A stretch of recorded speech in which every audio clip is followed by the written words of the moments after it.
Of the meditation, I would like to talk for just, a few minutes. I spoke about the same thing earlier today when I had the class in Europe and Israel.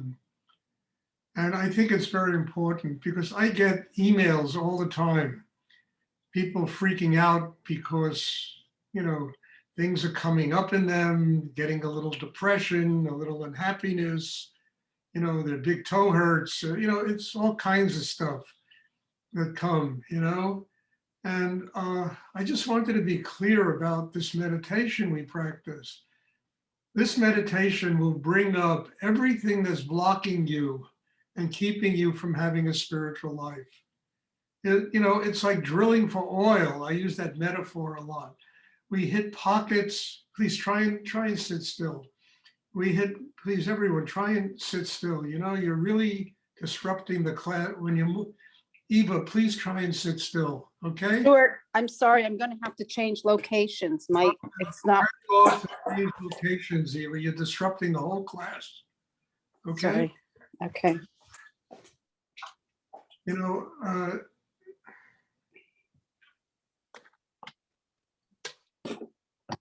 Can I just say something about this moving? If this was an in-person class, nobody would move.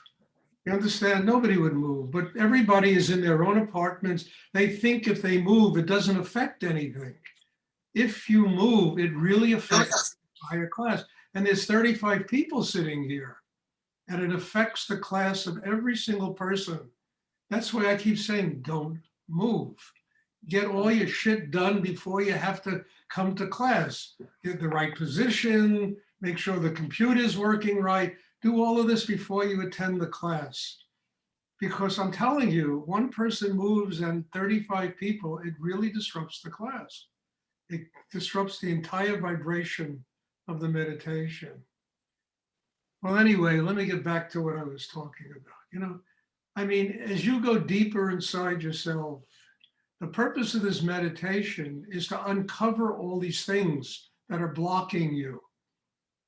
To open up these areas that have been repressed inside us for many, many years that are keeping us from having a spiritual life. And things come up, and sometimes they're very painful and very difficult things. Sometimes they're depression that we have repressed. Sometimes all kinds of stuff comes up.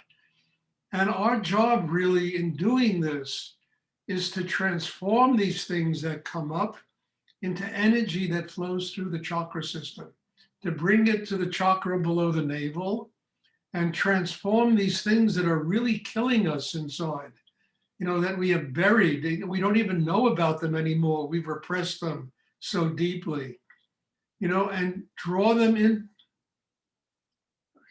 Please, Barbara, will you please stop moving? I'm going to just turn this thing off if people keep doing it.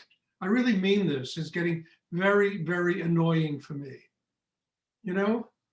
and, we take this energy deep inside. It opens us up to places where, we have repressed depression, we have depressed unhappiness, we have depressed these things that have hurt us in life. We have buried them inside us, and they truly are blocks that keep us from having a spiritual life. We have to release them. And as I said, before, some of them can be very painful. Now, the purpose of this meditation is to learn how to transform these things into, chi, into energy in the chakra below the navel, so that these things make us stronger and we build precedents. You understand? We learn how to do it the first time, then we learn how to do it again and again. And it really is the use of two things. It's the use of our need to grow spiritually and our need to overcome the blocks that are keeping us from getting to God. And it's and on top of that, it's the will we have to do it. We don't give up when things get rough and all of this crap gets released inside us. But we use the need to grow. We use our will. We use our capacity to stay focused in the chakra below the navel, in order to build a system that is strong enough so that when these things do come up, and they come up for the rest of your life, it's not like, you get over it. No, there's stuff buried so deep inside us, or we wouldn't be on the earth. When these things do come up, we are stronger and stronger and stronger. We have been through the experience. We have learned how to transform all of these blocks and tensions and anxieties in ourselves into chi, how to turn it into an energy that is harmonious and full of balance. And what happens is the crap that is killing us, the crap that creates physical problems, that creates, mental problems, that creates a lot of tension inside us, that stuff gets transformed and we learn how to do it. So instead of complaining about it, we master our inner life. We master the capacity to transform all these things and use them to grow spiritually. And I think that this is truly an important aspect of our work. And I would say is probably one of the greatest things I ever learned from Rudy and how to do that, what I'm talking about. Because it opens up all the doors that lead to God. I mean, if we spend our lives battling our neurosis, our anxiety, all our craziness, all our tension inside, and that's the sole thing we battle in every meditation class. And understand, that's how we spend our life. But when we master these things and we can transform them, by using this meditation to bring those things into the third chakra, transforming them into chi, using them to activate Kundalini, and to also get sexual energy flowing to the base of the spine so that we truly can open all the doors that lead to God. Understand, that is our work. In fact, I would say that's probably one of the reasons we're born on the earth, is to learn how to transform our suffering into a spiritual life. When we master that, we're free. Understand, we don't have to come back here anymore. And how do you know you've mastered that? The heart's open, there's love, there's joy, there's compassion, there's this willingness, to learn what one has to do in order to have a spiritual life. There's the acceptance of karma. There's the acceptance of our limitations. There's the acceptance of everything that really is part of our karma and the reason why we have to do inner work. And most importantly in all, it sets precedents. We learn how to do it. And what are we doing? We're learning how to free ourselves, as I say all the time, from the one person who's keeping us from having a spiritual life. And that's ourselves. We are the problem. And we need to learn to master the problem, which is to master ourselves, to transform everything into chi, into energy that flows and develops a strong chakra system, that is open enough to receive the energy of God and to allow that energy to guide our lives. So I'm telling you, I get every day emails from, oh my God, my thumb hurts, my this hurts, that it happened in meditation, can I, and I'm like, okay, things are going to go wrong. You're going to release these things. But now you got to be mature enough to work with them. I mean, it's not a class in lamenting here. It's a class in developing maturation and developing the capacity to build our system inside so that we can take care of our little bouts of depression or little bouts of anxiety, the fears that are inside us, all of the stuff, and we learn how to use them as teachers. They help us to grow instead of, oh, what's happening to me now? Should I stop the meditation? Should I, what are you doing to me, Stuart? I've had things like that. What? What am I doing to people? Trying to help them learn probably one of the most significant things you can learn in life, how to transform everything that is keeping you from having a spiritual life. So, I'm telling you, I just had to talk about this because I get all of these emails all the time. And, so I answer people, but I think this is work that people have to learn how to do on themselves. I mean it, that people have to learn how to master themselves. Because, ultimately, I remember Rudy came back from a trip to India and I was sitting in the back of his loft there and he came up to me and he sat down next to me and the first thing he said to me, he said, Stuart, I just want you to know that ultimately everybody is in this thing by themselves.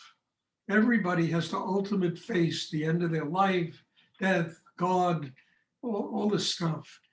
And we need to learn how to build a system that is strong enough to do this, and not to be living, in fear and insecurity and living in all this problematic stuff that keeps people from truly functioning every day as creatively as they can function. That's my job. My job is to help people get strong enough to do this. My job is not to be a guru. I absolutely gave that up a long time ago. It's just nonsense. My job is to help transmit Shakti that will help people to get strong enough to truly build a system inside so they can do what I am talking about. They have their own independent connection with higher energy in the universe. And they're strong enough to allow God, spirit, higher energy, whatever you want to call it, to guide them into a creative life that really has to do with being happy, being open, having compassion, love, kindness in the world, willingness to serve higher energy in the universe on this planet. That's what we're all born here ultimately to do. And all the rest of it is, it's such a pile of crap, what goes on in this world. I'll give $86 billion to fix this and that, and it doesn't do anything. They can give trillions, and they're doing that now. It doesn't fix anything because people have to learn to fix themselves. They don't learn to fix themselves, forget about it, This madness just, it's just madness that continues on forever. God bless, I wrote a book called Madness Falling from the Sky, and I can't take credit for that. Took it from Rabindranath Tagore, but I thought it would be a great title for my book. And it's madness. It just keeps falling from the sky. And we have to learn to transform it into love, into joy, into happiness, into everything that really makes it possible for us to live here on the highest level of what it means to be a human being. That joy, that love, that happiness, it also tumbles from the sky. Everything comes from God. Everything comes from a higher force in the universe. But we can't get swept away in the madness. We have to learn how to transform it into love.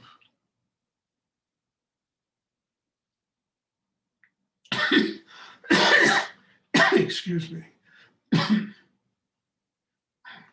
So please, everyone, try to work deep inside. We'll have a meditation class. And God bless you all for being here and just listening to my stuff,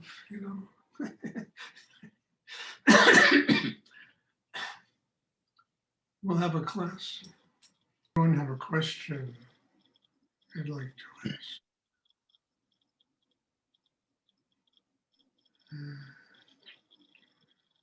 Hi, Stuart. Yes. You have mentioned in the past that Rudy had said, I would rather be the teacher of Christ than to be Christ. Can you please talk about that? Well, it's just kind of common sense. Nobody wants to be crucified, You're the teacher of Christ. You provide all the wisdom, the training, everything. And you go back into the bosom of God, And then look what Christ had to go through here. Crucified, an extraordinary story of, this amazing being. But I think he was kind of just, I mean, he was kind of joking around, and I don't think Rudy was terribly serious about what he said then. He was just kind of, oh my God, I didn't come, we're not going to be crucified. We'll just train the guy who's going to be the teacher of the Aquarian age and we'll disappear. I mean, does anybody know the teachers of Christ? I mean, who taught Christ? Must have been taught by somebody, you know? So anyway, I wouldn't go too serious about that. I wouldn't get too serious about that. I think he was just kidding around with me when he said that. But he was serious about going to the Middle East and finding this person who he was told lived there, who was supposedly the teacher of the Aquarian age. And he was told that he could train this person and prepare him for the work that he had to do in the world. And he asked me to come with him, which I thought was extremely high honor to go do that. I said, absolutely, my bags are packed. Whenever you're ready to go, just let me know. But we never made it there. His life became so busy with students and people here, right here in the States and in Europe, and that he never really was able to go and do that. But I did years ago. I set up a meditation center in Jerusalem, and I was hoping that maybe it would attract that person. Not yet, but maybe we'll see. We'll see. I went to Jerusalem, must be at least 20 times to teach. And it's really a wonderful place, an extraordinary city. But I haven't, I never found that particular person. I said, where do you think he is? And he said, he's probably in a brothel in Cairo, I mean, I think he was kidding around. Rudy had a great sense of humor. It was just, but who knows? Who knows where you find the best students? You don't know. I mean, I don't know where all of you come from, and I think there's certainly many of you are very, very good students of this work.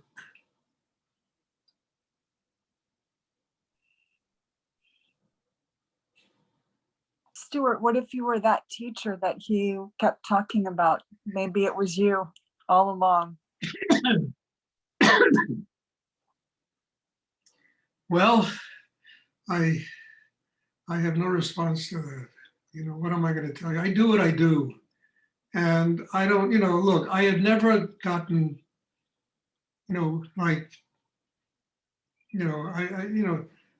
I've always been like an underground teacher. I've always taught people in a quiet, simple way, never great crowds of people. And so I've lived my life. I've never publicized what I do. I don't really do that. I come and do it. And people hear about it and they come. And I always say, if you get 50 people, maybe 2 people really stay and do the work. But those are the 2 people I'm looking for, not the 48 that have other karma to work out, and this is not their path. So I don't know. I mean, look, I don't know who I am or what I am. I know that I have only one thing to do, and that's to serve higher energy in the universe. And that's my job. And who I am and what I am, I gave up trying to know that, 40 years ago, And I'm just grateful I can do what I do, And I can pass on this amazing thing that I have learned in my life.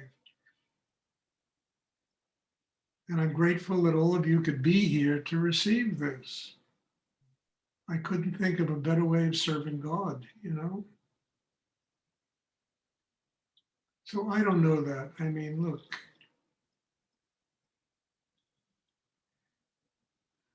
I've always been, I've always resisted celebrity. I've always resisted that part of life where you walk down this, you can't walk down the street. I remember once I had dinner with Richard Gere, and we used to live right around the corner from where I lived. And we're standing on the corner talking, he and I had a girlfriend then, and his girlfriend who used to study with me. And he said to me, Stuart, I got to get off the streets. I said, what's the problem, Richard? He said, I got to get off the streets, And I never wanted to live that way. I like to walk down the streets. I like to live with a certain anonymity, And I don't want to have to, oh, there's the teacher of the Aquarian age. I really am not interested in that. So I don't know about stuff like that. All I know is I do what I do. Everybody in the world is welcome. I don't really turn many people down. They have to be pretty wacko for me to turn them down. And everybody's welcome. Even if I take people's names off the list because they never show up at class, if they get in touch with me and the need is real and they want to make a commitment, they're always welcome to come back. I don't care who they are, They're welcome to come back. But I need commitment from people because that's what makes this work. Not people that can show up once a month or once a year or whatever they do. Hmm. Sorry, I can't answer your question. Does anyone else have a question they would like to ask? I have a question. Yes. Is there a difference between love and gratitude? One is essential for the other. There's a difference. Gratitude is saying thank you. Love is a very deep emotion, the highest emotion we can have. But you can't have love without gratitude. That's the first step.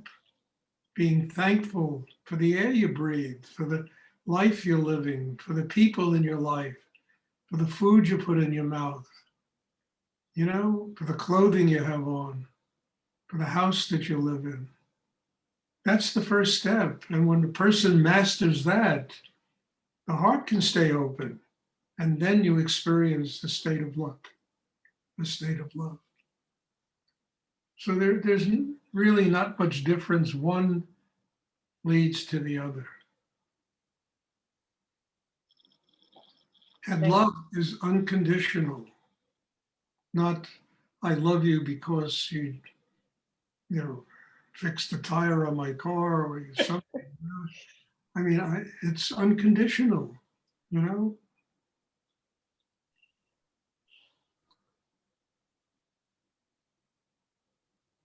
Does anyone else have a question they would like to ask?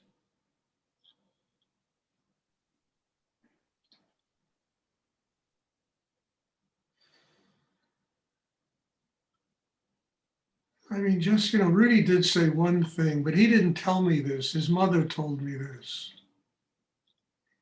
I was store sitting for him with his mother because he was in India, he was on a trip somewhere. And she was sitting there and, she would make, noodles Alfredo and this and that and the other.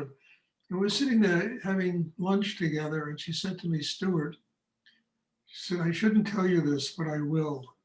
He said, the day that you and Rudy met, he came to me and he said, I really think I found somebody who I can pass my teachings on to. Now, he didn't tell me this, but his mother told me that. And I'm grateful. It's all I want to do is a direct link to this incredible master I had who taught me the profoundest way of looking at life and doing my life. And I couldn't think of any higher gift than to be able to transmit those teachings. But he never told me that. He told me, I saw my son lost in the universe. I pulled you in the door of my store. He said, and I mean, that brought tears to my eyes,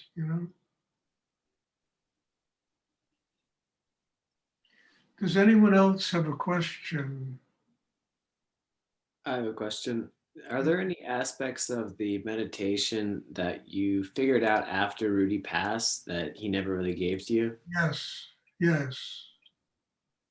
I mean, the first one, he told me the guru, if anyone ever asks you the guru is life. Took me 20 years to work that one out, to discover what he was talking about.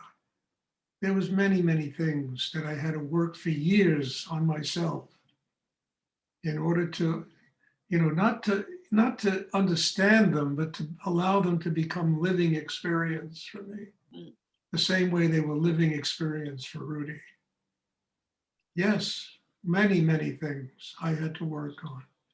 I mean, look, I had only been with him for 6 years when he passed on. That seems like a lot of time, but it really isn't.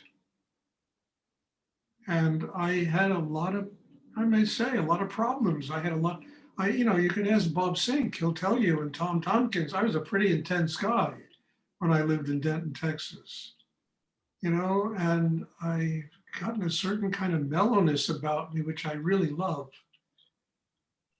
But I was, I had a lot of work that I needed to do on myself. And what enabled me to do the work was taking the commitment of running those ashrams in Texas, and running the meditation groups in New York, running businesses and doing everything I had to do, and then using all of my life experience as a reason to go deep enough inside myself to be able to get to the source of Rudy's teachings. And that's really the truth. I saw the way he did it, and I liked the way he did it, and I knew mine wasn't going to be the same thing, but I wanted to use the technique in order to get deep enough in myself to truly find that connection, the answers, to transform all of my stuff into a living experience in the service of God.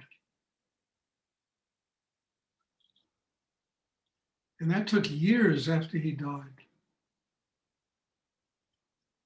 I remember, when I was right after Rudy passed on, there was a whole group of people in Rudy's house, and everybody was, tears and crying and hugging each other. And I said to one person, I won't mention his name, I said, I hope that this same thing goes on in 6 months. That people don't forget, and within 6 months, people were tearing each other apart. Never forget it. I never understood why Rudy sent me to Texas. And now I understood it. I was far enough away from that to where I can develop my inner life. So everything has a reason. There are no accidents. Everything has a purpose. And one has to go deep enough inside themselves to find the answer, to find why these things take place in life. But yes, I took years and years of working on myself to get to even be able to talk to everybody here today like this. I was a pretty intense person when I was young, really intense. And now there's a different kind of intensity. Now it's real intensity. It's not Stuart, it's real intensity, which is that flow of energy of a higher, which is really talking and not me.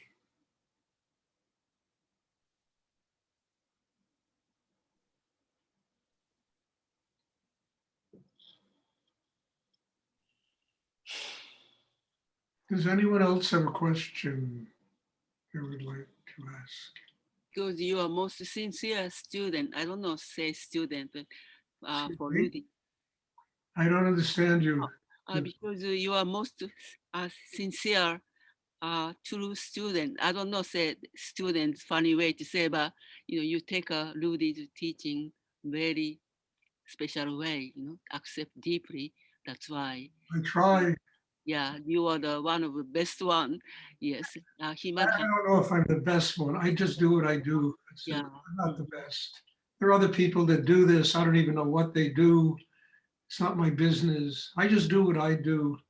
And I don't want to be the best. I just want to do what I do. That's all, you know? I don't have to be the best. I could be the worst. I don't know. Not worse, never. Does anyone else have a question? I would like to ask. Stuart, did Rudy tell you how he came across the breathing technique? No, I never knew that. I never knew that. I never even asked him, frankly. I didn't care. All I knew is I would sit with him and do this exercise, and I would get so full of energy that I could feel myself just transforming. And I never cared how he did it, why he did it, where the exercise came from. I know in Tibetan Buddhism, there's a thing called tumo, which is similar to this. They call it vase belly breathing or tumo. You know, I know that because I got this teaching from Kala Rinpoche and, you know, in his monastery near Darjeeling in India. It was a very great teaching that he gave. But I don't know where he got it. I know he had training in, you know, Park Sabud, which I don't even know what that is. I think it's some kind of, I don't know what it is. I shouldn't talk about it. And he got training from Gurdjieff in the Gurdjieff teachings. And then he spent 13 years being trained by Muktananda. And between that, he met, you know, Nityananda, who became his really root guru. You know, and he only met Nityananda once. And Nityananda completely transformed his life in one meeting. But how he developed this, it's a stroke of genius that's beyond me, you know? And I never asked him. I didn't care, you know? I never spoke much to Rudy. He allowed me to be around him for hours and hours at a time. And he did all the talking. And with everything from local gossip about the art business to relationships he had to his mother to, you know, his gurus, his, you know, his talking spanned the whole spectrum of life, you know, and I didn't care. All I knew is that being around him allowed me to take in that energy. And what I really needed in my life was not to understand where Rudy came from and what he did, and was to take in that energy. That's what I needed. So I never really went to him to have conversation. I went to him to receive Shakti, to receive energy. And he did enough talking for both of us, you know? So I didn't have to really talk, you know? And I think he loved that, Rudy. I would just sit there and just take in the energy. It made him work on himself too, you know? And it was a very important relationship we had.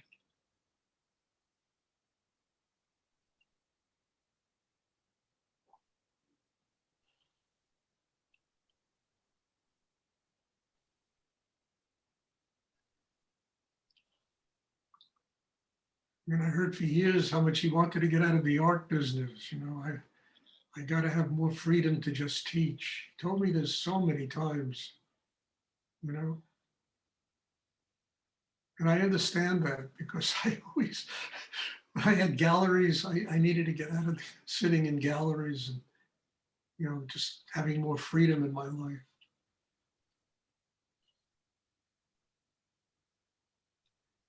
Does anyone else have a question they would like to ask?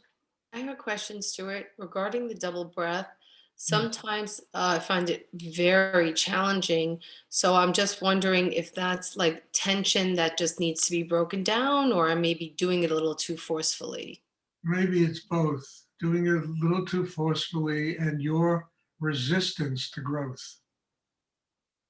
Could be both. You know, so just relax and you're doing great. You know, just relax and let it happen inside you, you know? Got it. A lot of it is resistance to growth. And a lot of it is that part of us that trained from the day we're born that we have to make it happen instead of mastering the technique and just letting it happen.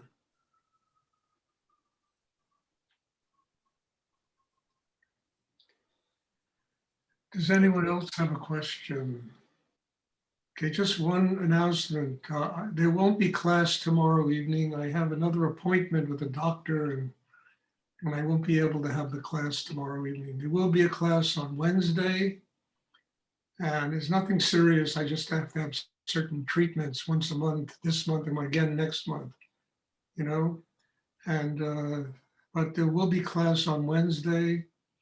And thank you. God bless you all for being here, for being part of this. And I hope it's benefiting you as much as it's benefiting me. So bless you all. And I'll see everybody on Wednesday. Thank you, Stuart. You're welcome. Thank you